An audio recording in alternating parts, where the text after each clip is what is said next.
Bienvenue dans Conversarting, une plateforme dédiée à la création contemporaine que j'ai lancée avec la volonté de proposer un espace d'expression pour les artistes.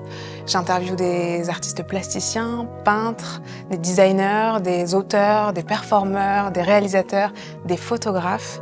Je suis Maya et aujourd'hui on se retrouve à la galerie Auroy en compagnie de Noura Djoric. Je suis ravie que tu sois là, merci beaucoup d'avoir accepté mon invitation. Avec plaisir. Alors Noura, pour te présenter, tu es artiste peintre belge autodidacte d'origine serbe et marocaine. Tu travailles la peinture à l'huile entre Paris et Athènes, principalement des portraits, des moments de vie où mémoire du corps, tendresse, érotisme se mêlent. Tes toiles, aux couleurs chaudes et aux courbes denses, évoquent avec tendresse l'intimité des relations amoureuses et amicales, ainsi que l'amour de soi, par l'autoportrait ou le portrait de ceux qui te sont chers. Ton œuvre, imprégnée de références à l'histoire de l'art, questionne la représentation des visages et des corps féminins, queer et racisés, ancrés dans un engagement féministe décolonial. Quand on pense à ton travail, la première vue, c'est déjà la représentation de la tendresse, du rapport au corps. Est-ce que tu peux me parler de tes débuts dans la pratique artistique? Est-ce que c'est un thème qui a toujours été présent? Pour moi, le nu, en tout cas la représentation du corps, elle a toujours été évidente, parce que académiquement, c'est comme ça qu'on apprend à dessiner. Et aussi, c'est ce qu'on voit dans les musées, c'est un peu le thème principal, de telle sorte à ce que le nu devient presque même un espèce de déguisement ou d'archétype qui véhicule plein de mythologies et plein d'aspects historiques en général. Et du coup, je pense par mimétisme, c'est un sujet qui est venu naturellement. Puis j'ai beaucoup appris à dessiner avec le modèle vivant. Donc on considère que la figure humaine, surtout debout et nue, elle englobe toutes les proportions, les contrastes, la lumière, comment un corps existe dans l'espace. Donc c'est d'abord un exercice technique d'apprentissage, et puis très vite il y a l'effet miroir qui pour moi était hyper important, parce que quand on va dans un musée, on peut vite se sentir pas accueilli ou pas en mesure de comprendre ce qui se passe autour de nous. J'ai toujours senti que la figure, en tout cas qu'elle soit femme, homme ou peu importe, mythologique, elle invite le spectateur à expérimenter l'expérience artistique.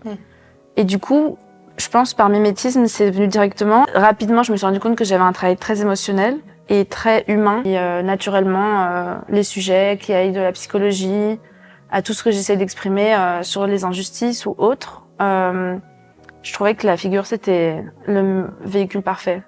Tu parles de la figuration justement en partant d'une base de l'histoire de l'art, c'est-à-dire d'aller au musée et d'être nourri de plein de références qui vont du coup se retransposer dans ta façon de travailler la toile.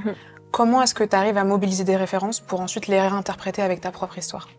Alors pour moi, la peinture à l'huile, c'est un art de référence, intrinsèquement, parce qu'on peut pas se détacher de ce qu'on a vu en tant que jeune peintre ou juste spectateur en général, et que, étant donné que c'est un art d'initiation, comme la musique classique ou la danse classique ou l'architecture, c'est un médium qui est tellement difficile techniquement qu'on peut pas le deviner. Ça invoque directement la nécessité de se placer dans une histoire. Surtout la peinture à l'huile, par sa technique, elle requiert, je pense, un apprentissage à l'ancienne. Surtout, moi, dans mon parcours, j'ai appris avec une maître copiste. Donc, c'est comme en Égypte antique, pour pouvoir peindre dans des tombeaux, il fallait suivre les gestes du maître. C'est pareil. Et du coup, c'est naturel, cette espèce disons d'atlas comme Richter il a pu avoir, ou en fait, cette espèce d'emmagasinement d'images. Et puis, je pense que les références que moi je choisis, celles qui me marquent dans un premier temps, ou qui sont tellement fortes dans leur historique, ou dans, par exemple, les peintres de la Renaissance classique, peu importe, mais avec lesquels on a été tellement rabâchés, se dire pourquoi cette image, pourquoi un génie c'est un génie, pourquoi tel artiste est resté dans l'histoire. Puis il y a des thématiques qui moi me parlent particulièrement par rapport à ce que je voudrais exprimer. Et là je les sélectionne, mais c'est sûr que pour moi c'est une évidence que mon travail il s'inscrit dans une histoire de l'art. Qu'est-ce qui te marque justement comme histoire, comme image? Moi, ce qui m'a vite marqué, j'ai fait beaucoup de voyages en Italie. J'ai même habité à Venise un moment, à Florence un petit peu. Et ce qui m'a marqué, c'est dans les œuvres dites de génie, donc les Caravage, les Michel-Ange, les Botticelli, Lippi, c'est qu'à l'époque, ils étaient obligée de peindre des sujets religieux, mythologiques, et que dans la contrainte, qu'est-ce qu'ils essayaient d'exprimer? C'est ça qui m'intéresse. Je vais vite, m'attarder sur des détails qui me paraissent, pour l'époque, complètement courageux. Donc, je le cite souvent, mais Veneziano, il a fait un altarpiece incroyable avec la Vierge et les apôtres. Et quand on connaît le contexte historique, le fait d'utiliser du rose comme ça, d'avoir ces techniques-là, c'est tellement courageux et surtout c'était des peintres de monastères. Donc ces références-là, elles me marquent. Et puis après, il y a les classiques, être une femme, se balader dans un musée, voir que des corps de femmes alanguis, objectifiés, peintes par des hommes. Espèce de récurrence où on dirait presque plus des corps, mais des espèces de sculptures, des archétypes. Et à force d'emmagasiner tout ça, et aussi de voir l'absence de femmes artistes, ou même de personnes de nos couleurs, de nos traits, de nos cultures, je pense, à force, des espèces il y a autant les absences que les récurrences qui font que on va se référencer à certaines choses. Tu parlais tout à l'heure du rapport au religieux dans certaines représentations qui t'ont marqué. Toi-même, tu as grandi dans un contexte familial très spirituel et intellectuel. Et d'ailleurs, la façon que tu as d'approcher et de verbaliser ton rapport à la peinture, il est intimement lié avec une somme de références et une façon très intellectualisée de percevoir l'art. C'est vrai, oui. Est-ce que tu penses que dans ta pratique, tu transposes aussi cette notion du religieux et du spirituel? Oui, parce que pour moi, la peinture, c'est mystique. C'est sacré, Quand j'étais petite, je pensais que la peinture à l'huile, c'était de la magie. Quand je me baladais dans des musées, quand je voyais des vitraux dans des églises, quand je voyais des motifs dans des mosquées, il y a vraiment des trucs où je me disais c'est complètement inaccessible. Et en même temps, j'avais aussi, moi, des expériences physiques où je me sentais transportée, je me sentais habitée. Je trouve que l'acte de peindre, il est aussi mystique.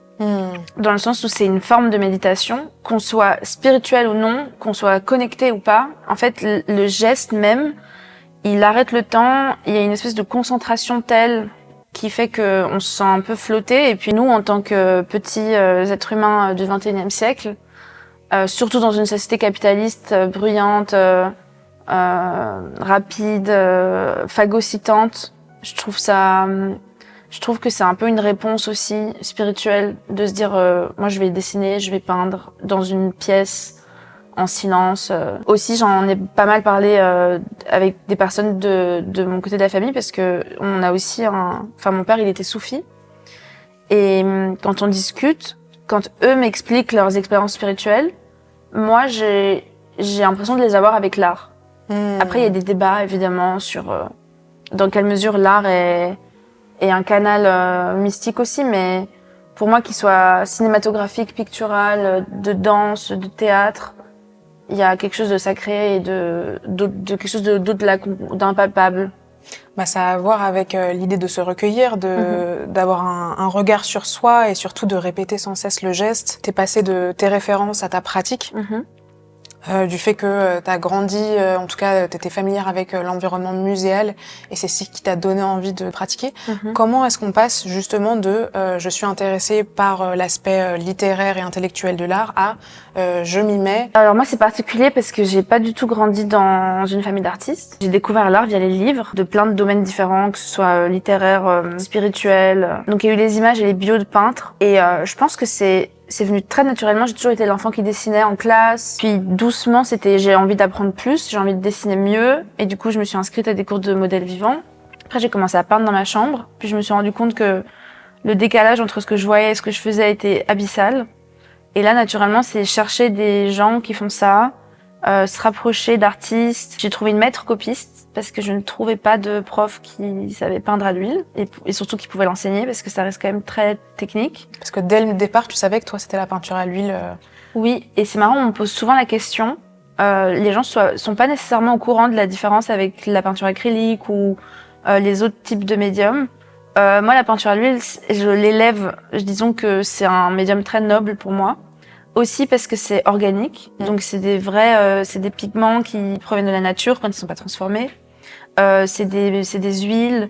C'est chimiquement très dur à expérimenter dans les ateliers. Donc il y a un peu un espèce de processus de lutte parfois du corps. Nous-mêmes, on s'intoxique. Ouais. Ça nous met dans des états bizarres. Mais dans le rendu et dans l'exercice de couches et ce qu'on appelle les glacis, donc c'est des couches avec beaucoup de médium et peu de couleurs qui en fait, quand elles se superposent, apportent la densité de la couleur et de la chair et en fait, si on arrive à une certaine opacité de couleur et une certaine densité, c'est parce qu'il y a tout ce travail de couche qui est extrêmement lent, extrêmement fastidieux. Moi, je sentais que ça correspondait à mon travail. Je me disais, je veux faire un travail de corps, je veux représenter des visages, je veux mettre en scène. Et naturellement, dans la chimie de ce que je faisais, l'huile, c'était... L'acrylique, il y a un côté un peu plastique qui me déplaisait, que je peux trouver très beau chez les autres peintres. Il y en a qui s'en servent très bien. Par exemple, Kerry James Marshall, qu'on cite souvent, que j'adore. Ça m'a presque choquée d'apprendre que c'est de l'acrylique, tellement il arrive à le rendre organique. Là, tu me parlais justement du rapport à la toxicité. On dirait aussi que, quelque part, il y a une difficulté aussi quand on peint à l'huile, de physiquement être impacté dans sa corporalité d'artiste. Est-ce qu'il n'y a pas aussi ce besoin de toi-même expérimenter par le corps quelque chose tout en représentant dans la peinture une émotion corporelle? C'est une bonne question, je ne me l'étais pas nécessairement posée. Dans les formats, notre corps il est mis à l'épreuve différemment. Donc par exemple, les petits formats que moi j'ai pas énormément fait, je me considérais plutôt une peintre de grand format parce que je sais que si je pouvais faire encore plus grand, je le ferais. Que j'adore l'idée d'imposer de l'intime dans un format gigantesque et que ça force le spectateur et que ça l'englobe même physiquement. Les petits formats, quand on les fait, on est assez recroquevillé, donc ça fait des douleurs dans le dos qui sont particulières. Là où les grands formats, c'est de la répétition, de monter sur des échelles, et il y a un geste et un mouvement de corps dans lequel nous-mêmes on se met, qui du coup change la dynamique d'échelle, change le dessin, change le sujet, enfin en tout cas l'influe. J'aurais aimé que la peinture à l'huile elle soit pas toxique, et j'en ai parlé avec mon grand-père qui est chimiste, et il m'a dit c'est intrinsèque à la peinture à l'huile, surtout la térébenthine, c'est une extraction d'arbres qui fait que de sève, qui fait que le simple fait qu'elle soit sortie de son contexte, elle est toxique. Donc il y a un espèce de côté presque sacrificiel, étrange, tu sais que plus tu peins et plus tu te mets dans ces conditions-là, plus ton corps il va payer. Ce qui est très très spécial. Et j'y pense pas souvent parce que c'est un peu contradictoire avec comment j'essaye de vivre, j'ai l'impression. T'as employé un mot qui m'a marqué, t'as dit le côté sacrificiel de la peinture. C'est intéressant parce que t'as été l'assistante d'Apollonia Sokol, artiste peintre, qui a un rapport à la peinture radical. Ouais, de l'ordre du sacrifice. De l'ordre du sacrifice, où elle dit j'aimerais même ne pas être une femme, au sens ne pas avoir à assurer une corporalité et me substituer complètement à ma peinture, à mon œuvre qui vivra après moi et qui est la trace.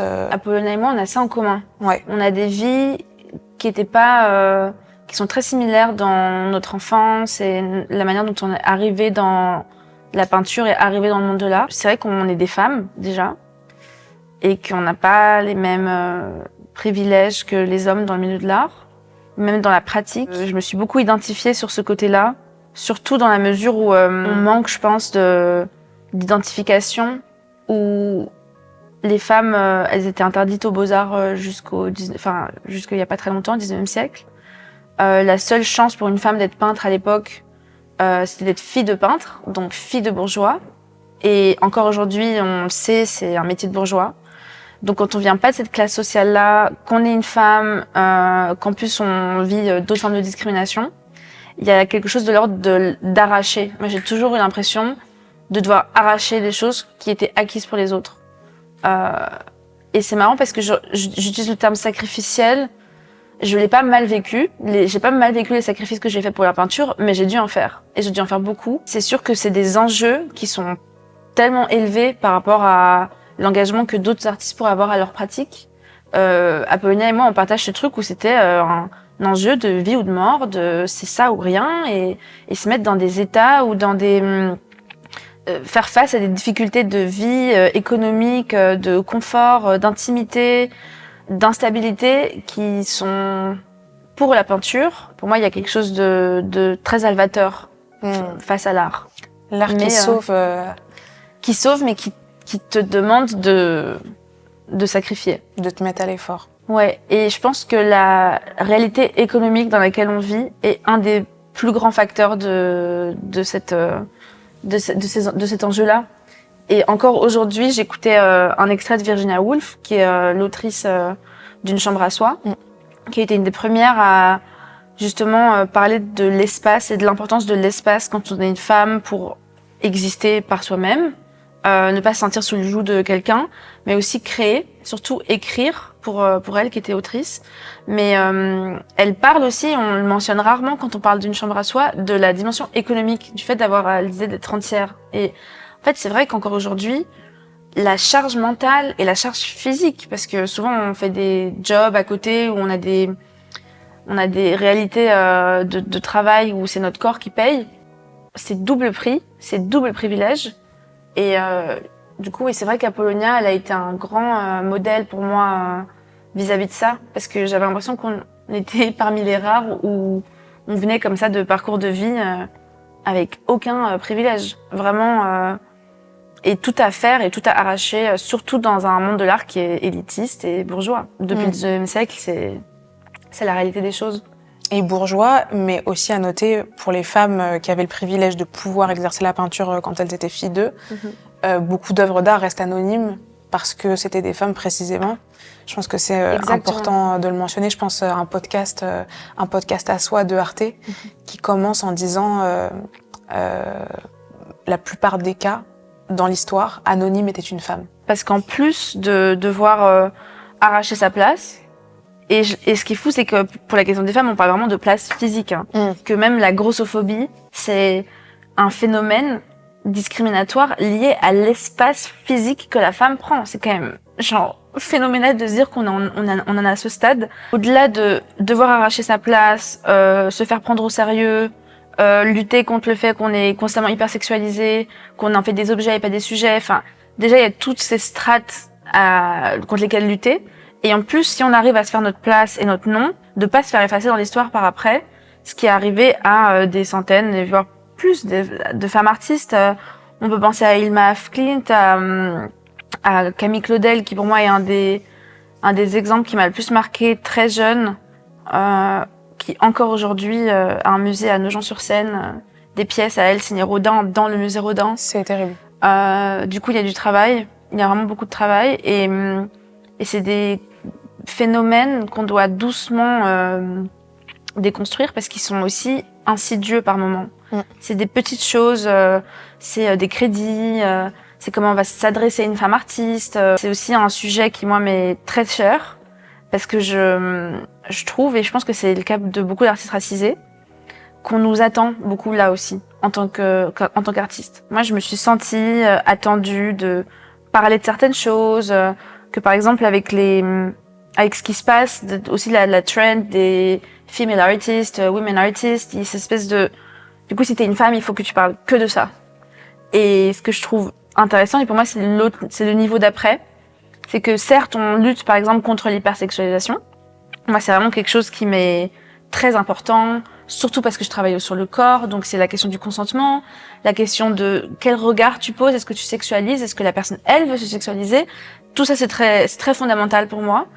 Mais là où je sens qu'il y a encore une gêne énorme et un manque de place, c'est laisser les femmes parler de sexualité et d'érotisme. Et là, je me dis, ça c'est intéressant, qu'on veuille pas, ou qu'on soit mal à l'aise, ou qu'il y ait une espèce de tension, ou... Parce que je me dis, en fait, ils adorent nous sexualiser. C'est dans les publicités, on va te mettre une femme nue pour te vendre du poulet, ou une brosse à dents. Mais par contre, nous qui parlons d'érotisme, alors là, tout de suite, c'est... Et moi, j'en parle, je fais des tableaux, j'ai des scènes de corps à corps assez explicites. Enfin, c'est quelque chose qui m'intéresse parce que c'est une extension du dialogue, justement, et de l'introspection sur son propre corps. C'est comment son propre corps, il existe, comment il interagit, qu'est-ce qu'il garde en lui, etc. Et tout de suite, quand il y a sexualité, c'est gênant. Je sens qu'on n'est pas encore à ce stade, par exemple. Et que je trouve que ça en dit long sur ces espèces de catégories de... Tu es un artiste noir, tu dois parler de l'identité noire. Tu es une artiste femme, tu dois parler d'être une femme dans le monde de l'art. Et qu'en fait, il y a des moments où on a aussi juste envie d'exprimer d'autres choses qui ont parfois rien à voir avec notre identité, ou oui, mais... Et que je pense qu'il y a encore du travail à faire et que c'est aussi des miettes de cette terre très bourgeoise et élitiste de la peinture. Où en fait, qui détermine quoi? Qui accueille, qui curate, qui met en scène? Et que il y a pas encore assez de personnes pour moi qui sont à des postes, qui sont prêts à accueillir ce genre de discours. Ce côté de l'art viscéral, qui est vraiment un élément clé de ton travail, puisque tu représentes l'intimité, le corps, la tendresse, mais aussi un rapport très solitaire au soi qui passe par la représentation du corps. Est-ce que tu peux me décrire ton processus de création, de l'élaboration du concept au moment où tu commences à dessiner sur la toile? Je travaille beaucoup à l'instinct dans le sens où il y a des images qui vont s'imposer à moi par moment. Parfois, c'est le thème c'est par exemple un questionnement qui va lancer une série. Et parfois, c'est l'image. C'est l'image qui va créer le concept. Donc, ça peut être complètement aléatoire. Dans la question du corps et de la représentation, par exemple, l'intime, pour moi, je dirais que c'est une obsession permanente dans ma vie en général, dans comment je regarde le monde, où je trouve ça tellement intéressant d'analyser les gens et leurs comportements en intime, parce qu'il y a une espèce c'est comme un bain révélateur de tout ce qui est déjà là. La question du genre, la politique, la classe, le rapport à soi, sa propre histoire, ses propres traumatismes, ses failles, ses vulnérabilités. Et c'est un sujet qui est complètement universel, mais complètement unique d'une personne à l'autre. Donc pour ça me fascine d'essayer de chercher un moment où on est soi. C'est une espèce de quête permanente dans mon travail, que ce soit la série des filles dans la salle de bain, qui se démaquillent, qui s'exagèrent des traits, qui s'habillent ou qui se déshabillent, que un hommage à, par exemple, Nan Goldin. C'est très rare dans mon travail, mais ça m'arrive de faire des hommages ou de travailler sur l'archive. Et Nan Goldin, c'est une photographe dont j'admire autant le travail que l'engagement politique, que son parcours de vie, qui est qui vraiment est une ode à la résilience, qui est aussi un concept qui est assez important pour moi. J'aime bien parler de la transformation et de l'évolution, avec toutes les contradictions qu'elle incarne.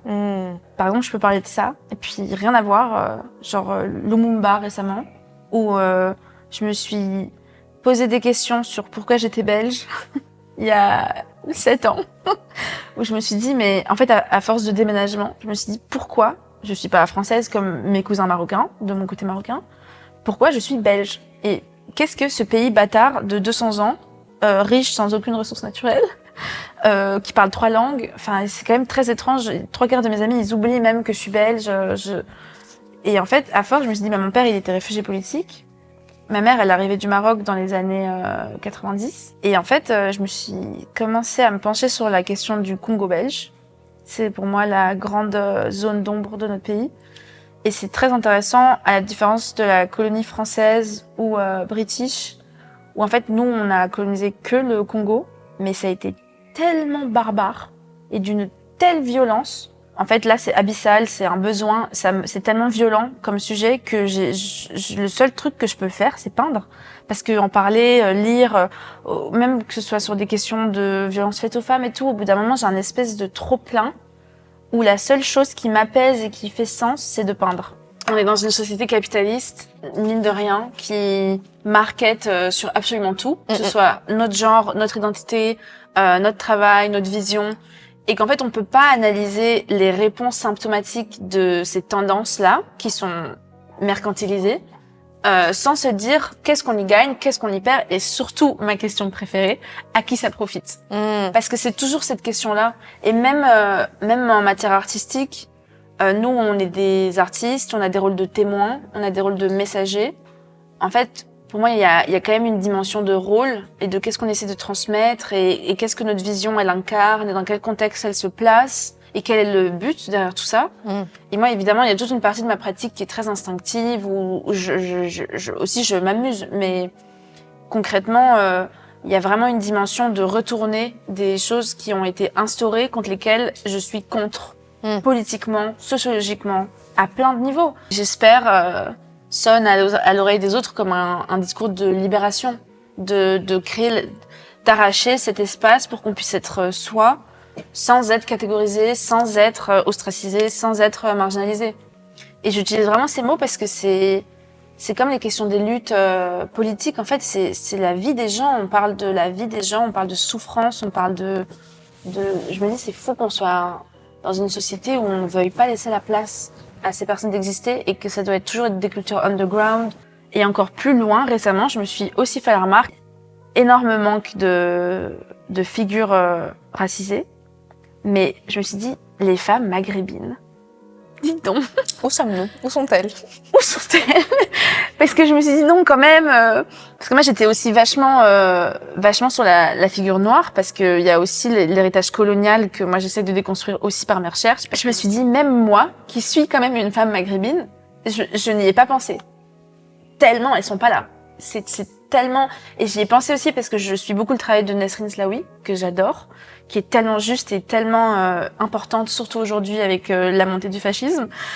Et que je me suis dit, mais c'est vrai que même dans les tableaux, il y a toute la question, le sujet de la femme fatale, qui du coup est aussi un héritage colonial, où en fait le peu de femmes orientales, maghrébines, Moyen-Orient, en fait, c'était vraiment les espèces de Esmeralda qui t'envoûtent, les charmeuses de serpents. Les harems. Et les harems. Peintes par des peintres qui ont un regard colonialiste, du coup. Voilà, c'est ça. À l'époque, c'était vraiment cet exercice-là dans lequel ils étaient éduqués.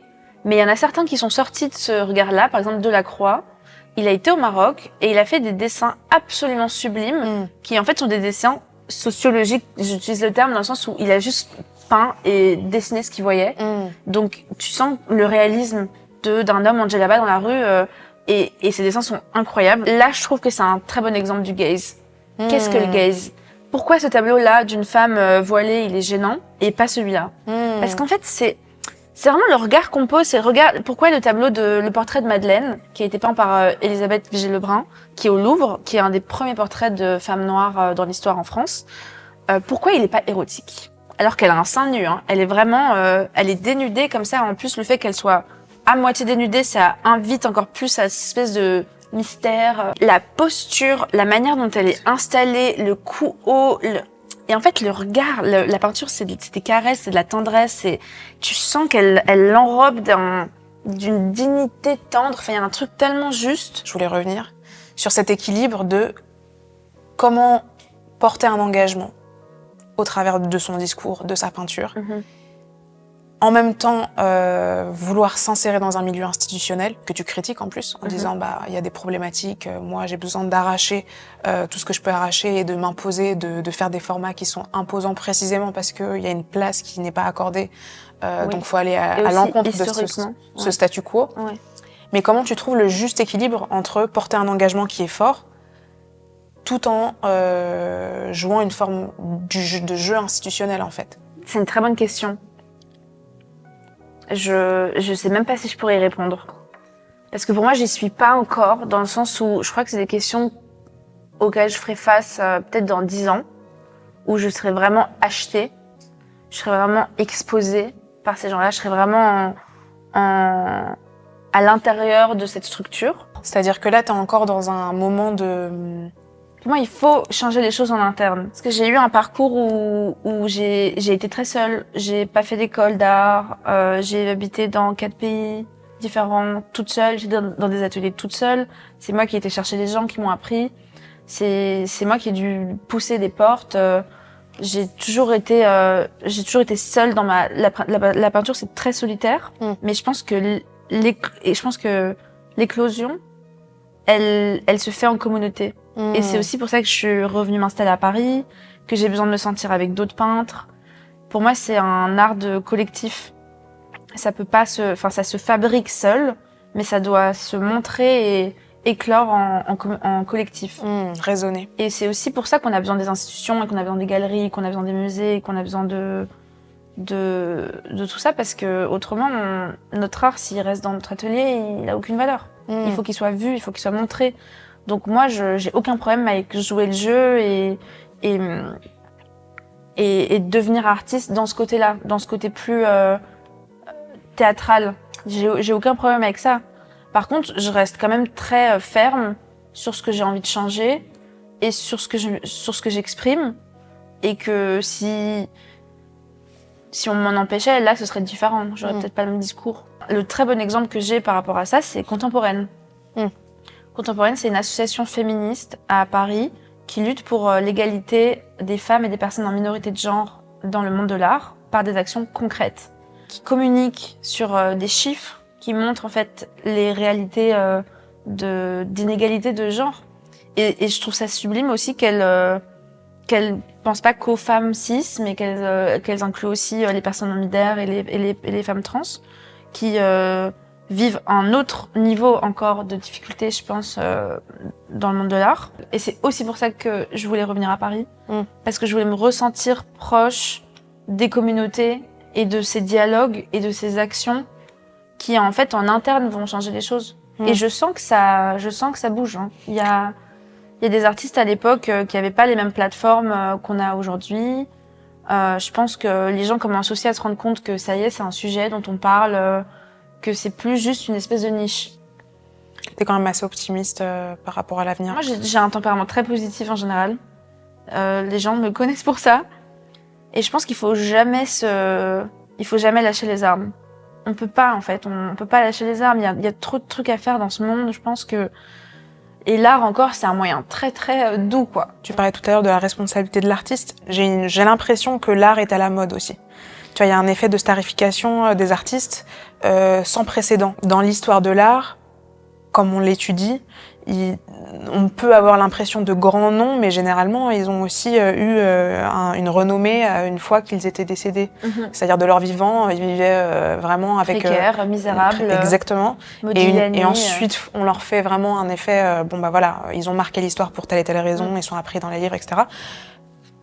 Les artistes contemporains aujourd'hui peuvent se retrouver en couverture d'un magazine, peuvent faire de l'entre-deux entre de l'art, disons, institutionnel et en même temps de l'art commercial. Du coup, ça redouble de responsabilité puisque l'artiste incarne aussi son propos artistique, c'est-à-dire qu'il n'y a plus seulement l'aspect pictural, disons, où l'œuvre se suffit à elle-même, mais l'artiste précisément incarne son art. Faut même pas qu'on oublie qu'on est dans une société néo-capitaliste qui, depuis les années 70, base le marché de l'art aussi sur une forme de spéculation. Et que toute la question de mystifier la figure de l'artiste en posthume, elle est aussi spéculative et financière par rapport à l'œuvre.